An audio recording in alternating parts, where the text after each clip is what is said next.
আবার আমরা বীরের জাতি শুকনো রুটির সম্বল করে যে ইমান আর যেতে গেলে বলে ভিড়েছে জগতে মন্থন করে সে শক্তি আজি ফিরিয়ান আল্লাহু আকবার রবে পুনঃ কাপুক বিশ্ব দুর্বিমান বাজিছে দামামা বাধরে আমামা শির উঁচু করি মুসলমান দাওয়াত এসেছে নয়া জামানার ভাঙা কেল্লায়ুর নিশান আল্লাহু আকবার।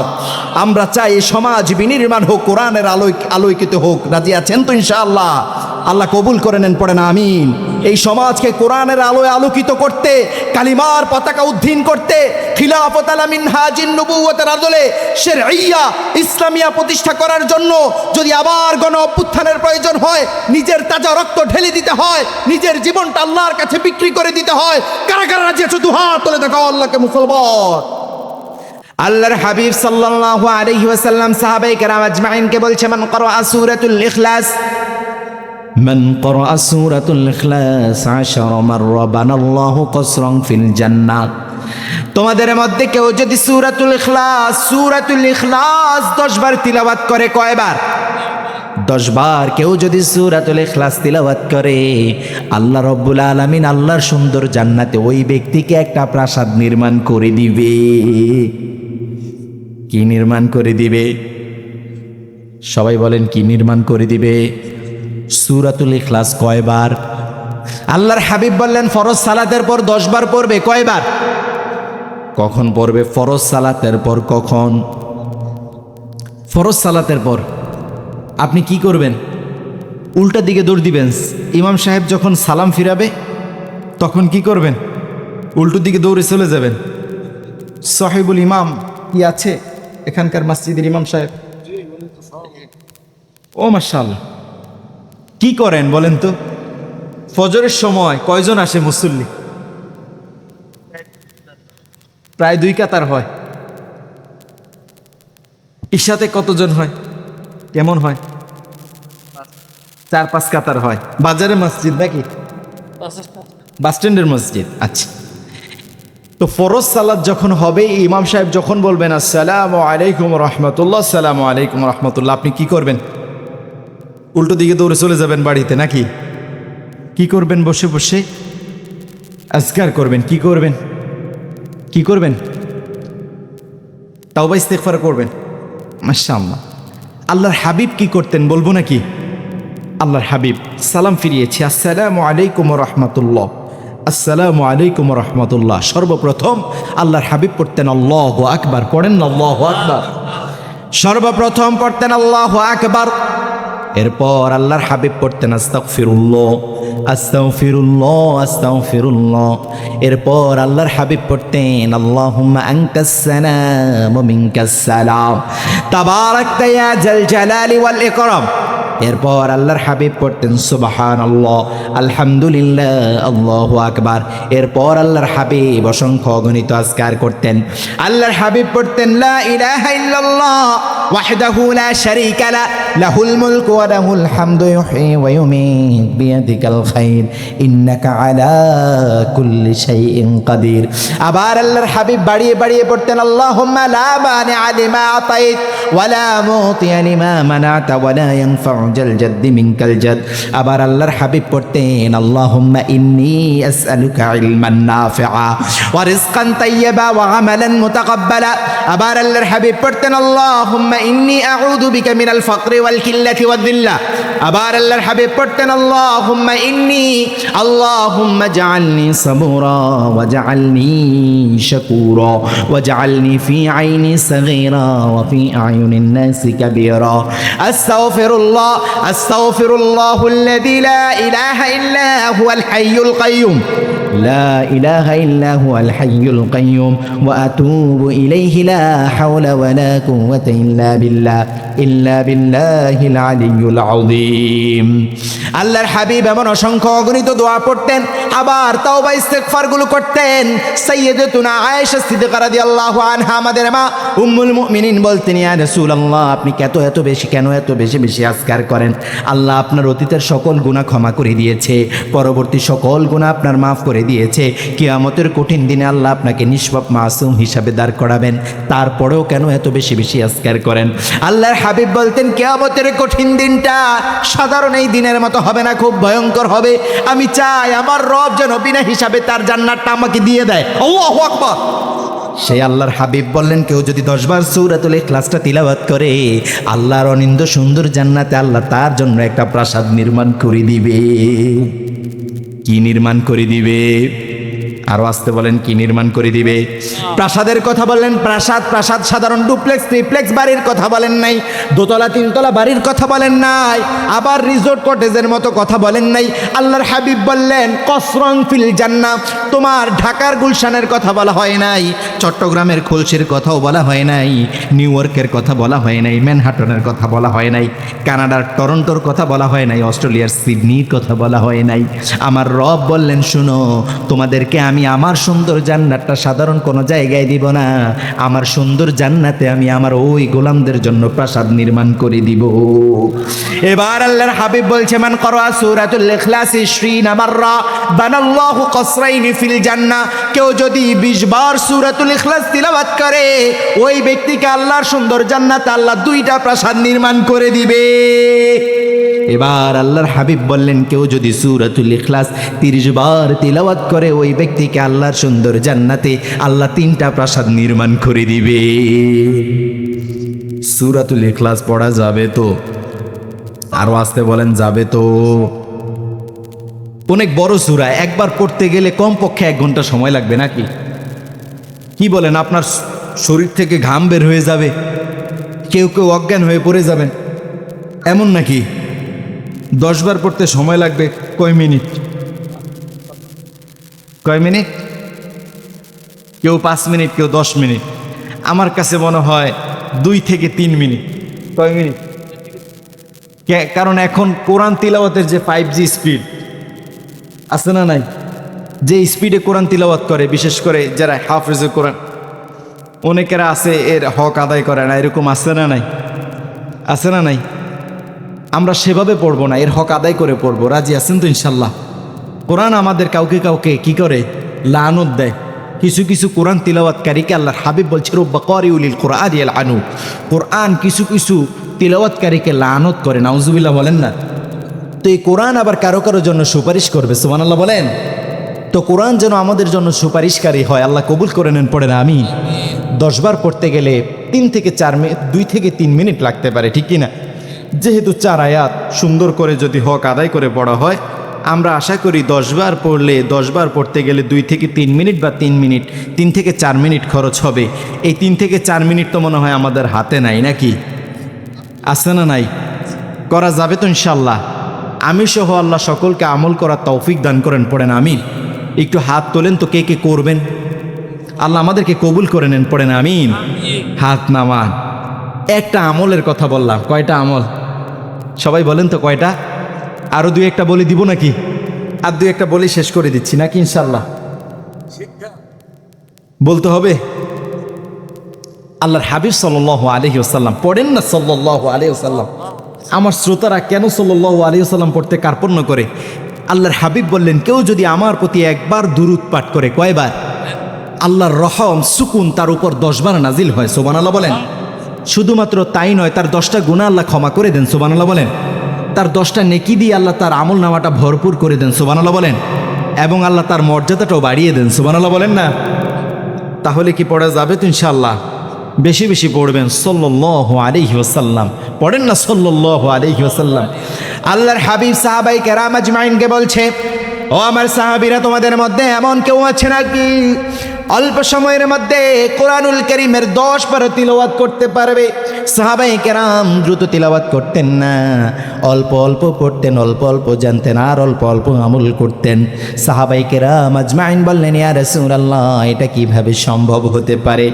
এবার আল্লাহর হাবিব বললেন, তাহলে তোমাদের মধ্যে এমন কেউ আছে নাকি যে কোরআনুল কারীমের 20 পারা তিলাওয়াত করতে পারবে অল্প সময়ের মধ্যে? এবার সাহাবায়ে কেরাম আজমাইন বললেন, ইয়া রাসূলুল্লাহ, ইয়া হাবিবাল্লাহ, এটা কি কিভাবে সম্ভব হতে পারে?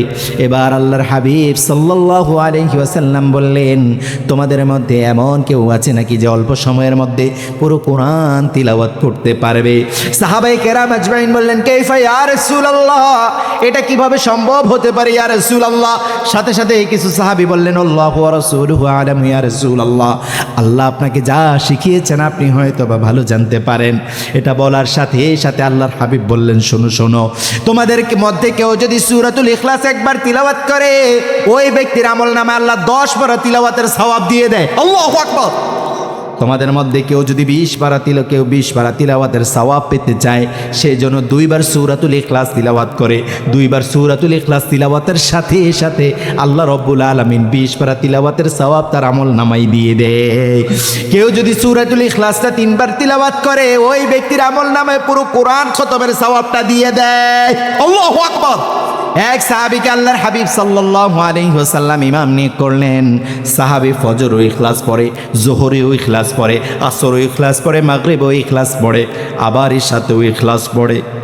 3 ওয়াক্তে সবাই শুনে, 2 ওয়াক্তে কেউ শুনে নাকি?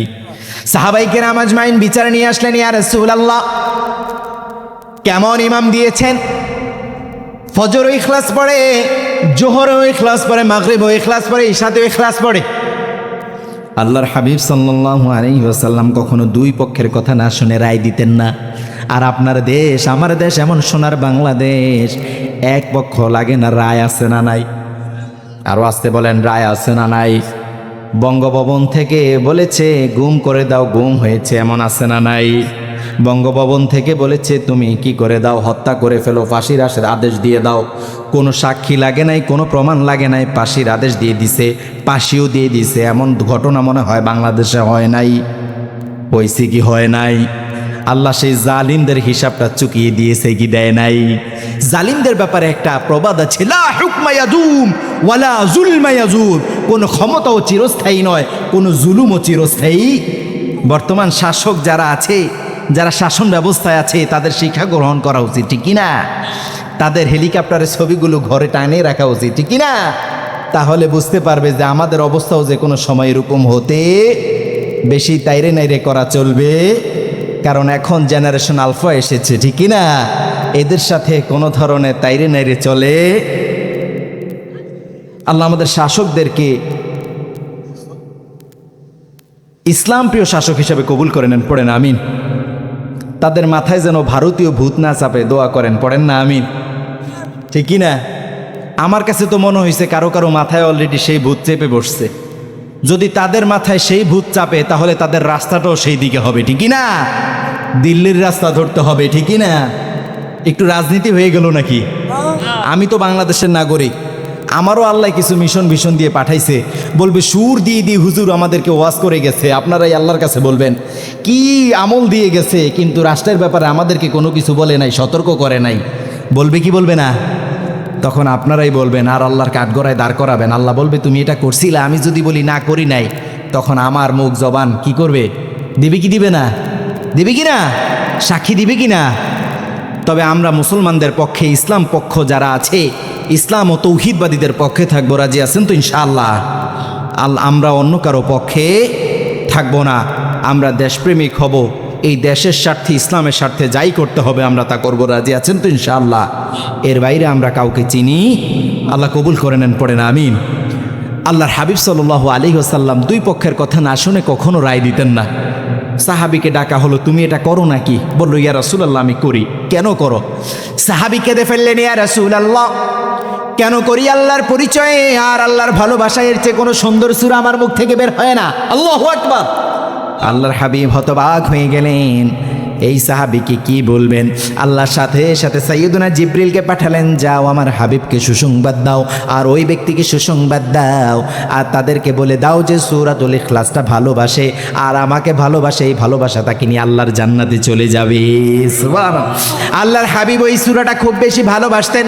প্রতিদিন ফজরের সময়, সুন্নতের সময় সর্বপ্রথম পড়তেন কাফিরুন, দ্বিতীয় রাকাতে পড়তেন ইখলাস, আবার রমজানুল মুবারকে 2 করে 8 রাকাত সালাতের পর যখন বিতিরের সালাতে দাঁড়াতেন সর্বপ্রথম পড়তেন সাব্বিহ ইসমা রাব্বিকাল আলা, দ্বিতীয় রাকাতে পড়তেন কাফিরুন, তৃতীয় রাকাতে পড়তেন কুল হুয়াল্লাহু আহাদ আল্লাহুস সামাদ লাম ইয়ালিদ ওয়া লাম ইউলাদ ওয়া লাম ইয়াকুল লাহু কুফুয়ান আহাদ। পড়েন আল্লাহু আকবার। আল্লাহ আমাদেরকে তিলাওয়াতকারী হিসাবে কবুল করে নেন, পড়েন আমিন। মুসল্লি হিসাবে কবুল করে নেন, পড়েন আমিন। আমরা 5 ওয়াক্ত সালাত আদায় করব, রাজি আছেন তো? 5 ওয়াক্ত সালাত আদায় করতে রাজি আছেন তো? আল্লাহ কবুল করে নেন, পড়েন আমিন। 5 ওয়াক্ত সালাত আমরা আদায় করব। এছাড়া আমাদের কোনো পরিচয় আছে নাকি? না ঘুমিয়ে ঘুমিয়ে ফজর কাজা করে দিবেন, জোহর কাজা করে দিবেন, আসরের এমনি সেমনি কাটিয়ে দিবেন, এরকম করবেন নাকি? না, আমরা আমাদের প্রত্যেক ওয়াক্ত সালাত এবং আমাদের তিলাওয়াতটা আমরা ঠিকঠাক রাখবো। আমরা যে মুসলিম এটার পরিচয়টা হচ্ছে সালাত, ঠিক কি না? মুশরিকরা সালাত আদায় করে না, সালাত কায়েমের আন্দোলন করে না। আর মুমিনদের উপর আল্লাহ সালাত কায়েমের আন্দোলন ফরজ করে দিয়েছেন, সালাত প্রতিষ্ঠা করা ফরজ করে দিয়েছেন। আল্লাহ বললেন, আমার কোনো সম্প্রদায় কাউকে যদি আমি শাসনভার দেই তার 4টা কাজ আমি দিয়েছি। আল্লাযীনা মাক্কান্নাহুম ফিল আরদ আকামুস সালাহ ওয়া আতাউয যাকাহ ওয়া আমারু বিল মা'রুফ ওয়া নাহাউ আনিল মুনকার। আল্লাহ রাব্বুল আলামিন বললেন 4টা কাজের মধ্যে, 4 দফা কাজের মধ্যে সর্বপ্রথম আমি কাজ দিয়েছি, তারা আইন প্রণয়ন করে সালাত প্রতিষ্ঠা করে দিবে। 2 নাম্বার বললেন আইন প্রণয়ন করে তার যাকাত প্রতিষ্ঠা করে দিবে এবং একটা জামাত, একটা ফোর্স রাখবে। আল জামাআতু আমরু বিল মা'রুফ, যারা ভালো কাজের আদেশ দিবে, ওয়া নাহি আনিল মুনকার, এবং মন্দ কাজ থেকে এই উম্মাহকে নিষেধ করবে, হেফাজত করবে। এই 4টা কাজ দিলেন কে? আল্লাহ। সবাই বলেন তো 4টা কাজ দিলেন কে? আমরা এই 4টা কাজ করব, রাজি আছেন তো ইনশাআল্লাহ? আল্লাহ আমাদেরকে কবুল করে নেন, পড়েন আমিন। যে সূরা থেকে কথা বললাম আল্লাহ আমাদেরকে আমল করার তৌফিক দান করেন, পড়েন আমিন। আমাদের মায়েরা আছেন, মায়েদের ব্যবস্থা আছে নাকি? মায়েদের ব্যবস্থা আছে? তিনারা কি এখন আছেন নাকি ইমাম সাহেব?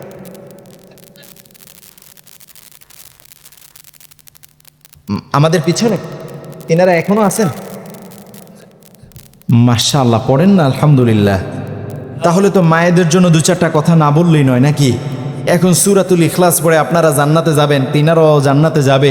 আর জিনাদের জান্নাত মিস হয়ে যাবে, তিনারা কি বাহির থেকে উকি দিয়ে দেখবে দেখি ভিতরে কি অবস্থা নাকি?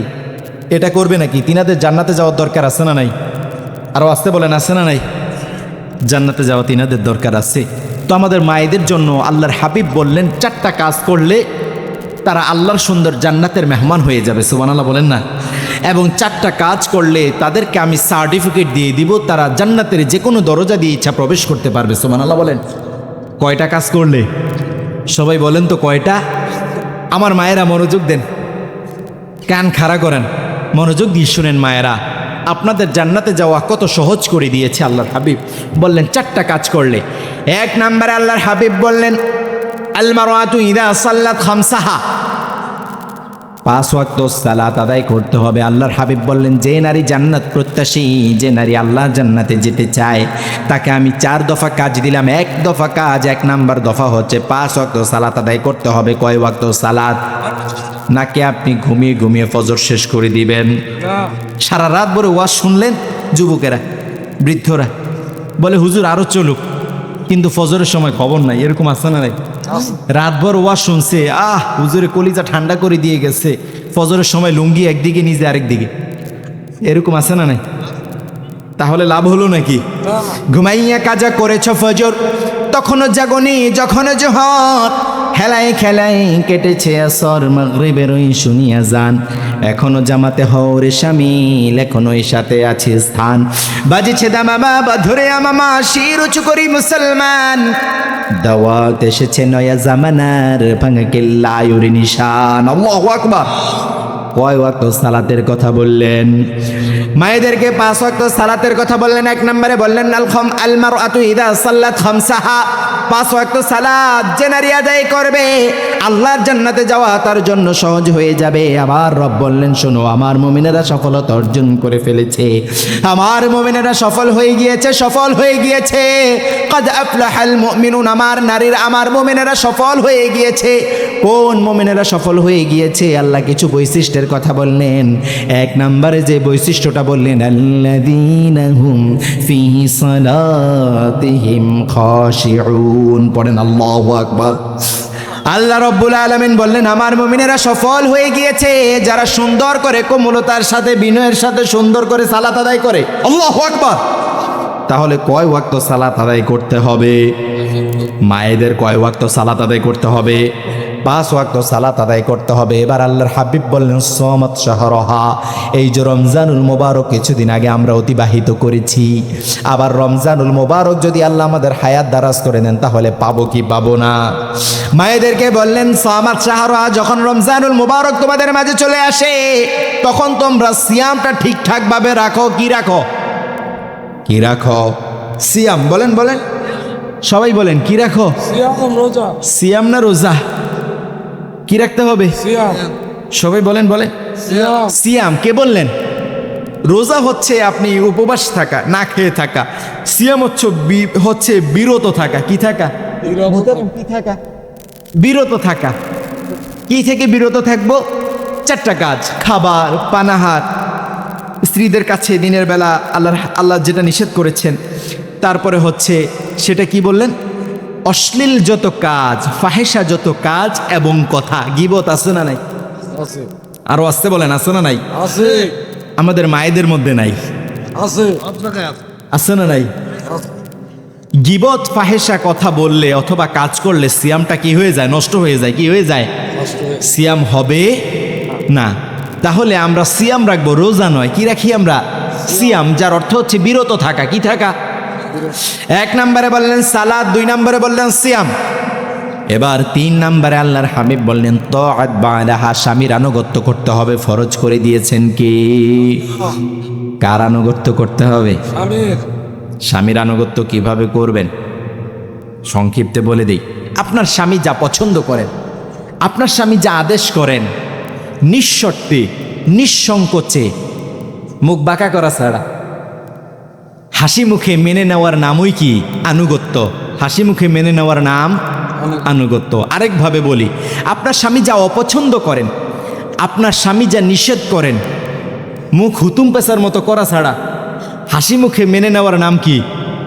আনুগত্য। বলেন বলেন বলেন হাসি মুখে মেনে নেওয়ার নাম আনুগত্য।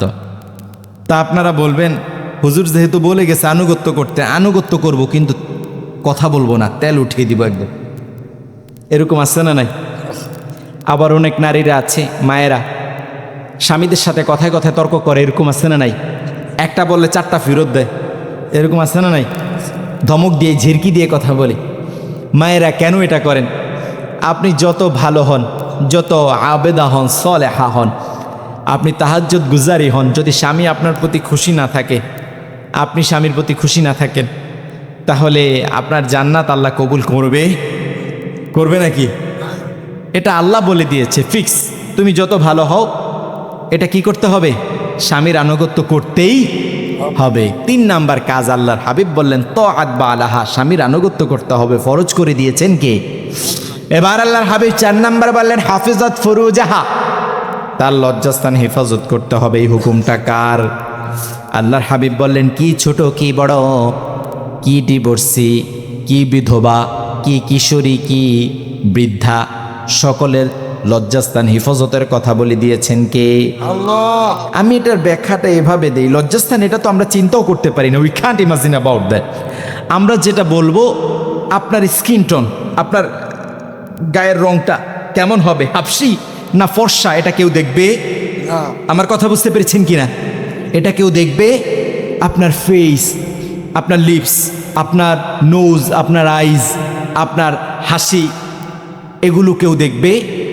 আমাদের বোনদের মধ্যে এখন এই জেনারেশনে অনেকদেরকে দেখা যায় সুন্দর বোরকা পরে, তারপর তাকে সে হিজাব করে হচ্ছে মুখের মধ্যে খুব সুন্দর মেকআপ করে ড্রেসিংয়ের সামনে দাঁড়িয়ে দেখে যে আমাকে কেমন লাগতেছে, তারপরে বের হয়। এমন আছে না নাই?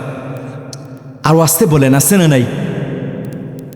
আপনাদের যাদের শেহজাদিরা এরকম করে তাদেরকে বলে দিবেন, মা তোমাকে তুমি ঢেকে বের হও। তিনার বের হতে হবে কেন? তিনার যা যা প্রয়োজন তিনাকে এনে দিবেন। তিনারা হচ্ছেন মুক্তর মতো। কিসের মতো? সবাই বলেন তো কিসের মতো? মুক্তর মতো। মুক্তর চেয়ে তারা দামি। আমাকে বলেন তো, এখান থেকে একজন উঠে বলেন তো, তার কাছে যদি 2 কোটি টাকা থাকে কিছু হীরা, কিছু মুক্তা, কিছু পান্না, কিছু সোনালঙ্কার থাকে, আপনি পুরো এলাকা ঘুরে ঘুরে দেখাবেন মালা করে, দেখো দেখো আমার কাছে কত কিছু আছে নাকি? কি বলেন, এটা করবেন নাকি? কথা বলে না কেন? এটা করবেন নাকি? কি করবেন? লুকিয়ে রাখবেন, যেখানে লুকিয়ে রাখা যায়, সিন্ধুক, ব্যাংকে, নিরাপদ জায়গায়। কারণ কি, মানুষ জানলে চুরি হওয়ার, ছিনতাই হওয়ার সম্ভাবনা আছে না নাই? আপনার স্ত্রী, আপনার শেহজাদি, আপনার বোন, তিনারা তো এর চেয়ে লক্ষ কোটি কোটি গুণ দামি, ঠিকই না? তিনাদেরকে শোপিসের মতো আলগোছে লুকিয়ে রাখবেন। আমি বলছি না আমাদের মায়েদেরকে আটকিয়ে রাখবেন, নো, বিষয়টা এমন নয়। আপনি তাদেরকে লুকিয়ে রাখবেন, তারা অনেক দামি, মুক্তোর চেয়ে দামি। কেন তাদেরকে বাহিরে এভাবে মার্কেটে, অটোতে এভাবে ছেড়ে দিবেন কেন? এটা হতে পারে? এটা করবেন নাকি আমার ভাইয়েরা? খবরদার, আমাদের বোনদেরকে, আমাদের মায়েদেরকে, আমাদের শেহজাদিদেরকে আমরা এটা করব। রাজি আছেন তো ইনশাল্লাহ? পুরুষরা, বাবারা, আপনাদেরকে বলি, 4টা কাজ তো আল্লাহর হাবিব বললেন যে 4টা কাজ করলে জান্নাতের 8টি দরজার যে কোনো দরজা দিয়ে প্রবেশের সার্টিফিকেট আমি নবী তাদেরকে দিয়ে দিব। সুবহানাল্লাহ বলেন। পুরুষেরা, তাদের প্রতি একটু সহনশীল আচরণ করেন। অনেক পুরুষ আছে ঝিরকি দিয়ে কথা বলে, ধমক দিয়ে কথা বলে, এমনও আছে না নাই? আছে না নাই? ধমক দিয়ে কথা বলে আপনার বাবা মায়ের সামনে। ইটস মাই লাস্ট ওয়ার্ড, এটা সর্বশেষ কথা। আপনারা খুব বিরক্তির ছাপ কারো কারো মধ্যে মনে হচ্ছে, দেখা যাচ্ছে নাকি? শেষ করে দিচ্ছি ইনশাল্লাহ, আমরা দোয়া করে শেষ করে দেব ইনশাল্লাহ, যেহেতু 12টা প্রায় বেজে যাচ্ছে। আপনার বাবা মায়ের সামনে আপনার স্ত্রীকে বকাবাদ্য করবেন না। কথা বুঝতে আসছে কিনা? বাহাদুর সাজবেন না। ঘরের মধ্যে কি সাজবেন না? বাহাদুর সাজবেন না। বাহিরে বিড়ালের মতো থাকে, ঘরে গিয়েই মোটা গলা করে, এই 1 গ্লাস পানি দাও, এরকম আছে না নাই? কথা বলে না কেন? আপনার বাবা মায়ের সামনে তিনাকে ঝিরকি দিয়ে, ধমক দিয়ে কথা বলবেন না। তিনার আত্মসম্মান বোধে লাগবে, ঠিকই না? তার মর্যাদায় লাগবে কি লাগবে না? তিনার সম্মান মর্যাদা আছে না নাই? নাকি যখন বিয়ে করে নিয়ে আসতেন তার বাবার বাড়িতে সকল কিছু জমা রেখে আপনার বাড়িতে আসছে? এটা করছে নাকি? খবরদার, তিনার কোনো ভুল ত্রুটি হলে আড়ালে নিয়ে যাবেন, সুন্দর করে বুঝিয়ে বলবেন, ঠিক কিনা? তিনারা কোমল, নমনীয় করে আল্লাহ তৈরি করেছেন আমাদের প্রশান্তির জন্য। যদি হার্ড করে বলেন তাদের ব্রেনে ঢুকবে না। চিৎকার করছেন, তার হাতের থেকে যেটা আছে এটা পড়ে গেছে, চোখ থেকে ঝরঝর করে পানি পড়ছে, ঠিক কিনা? এরকম কিনা? কিন্তু আপনি তাকে যদি সুন্দর করে বুঝিয়ে বুঝিয়ে বলেন, দেখবেন যে 1 দিন 2 দিন 3 দিন সে সেটা শুধরে নিয়েছে। কিন্তু আপনি যদি প্রতিদিন তাকে ধমক দিয়ে কথা বলেন, 4র্থ দিন তার লজ্জা ভেঙে যাবে এবং আপনাকে ধমক দিয়ে, উল্টা ধমক দিয়ে বলবে, আমি এমনই থাকবো। বুঝে খাটতে দেখেন হয় কি না হয় না, ঠিক কিনা? এরকম করবে কিনা? সুতরাং তিনার মুখ থেকে কি আপনি ধমক বের করবেন, না তিনার লাজুকতা যেন ঠিক থাকে এটা চাইবেন? কোনটা? তিনি কোমল থাকুক, এটাই তো চাই আমরা, ঠিক কিনা? আল্লাহ আমাদের বাবাদেরকে এবং আমাদের মায়েদেরকে কবুল করে নেন, পড়েন আমিন। আমাদের উভয়দেরকে জান্নাতি হিসাবে কবুল করে নেন, পড়েন আমিন। যা কিছু বলতে পেরেছি, যা কিছু বলতে পারিনি, আল্লাহ যেন সকল কিছু আমল করার তৌফিক দান করেন। হাদা মা ইনদি ওয়াল ইলমু ইনদাল্লাহ আলাইহি তাওয়াক্কালতু ওয়া ইলাইহি উনীব। ওয়াসসালামু আলাইকুম ওয়া রাহমাতুল্লাহি তাআলা ওয়া বারাকাতুহু।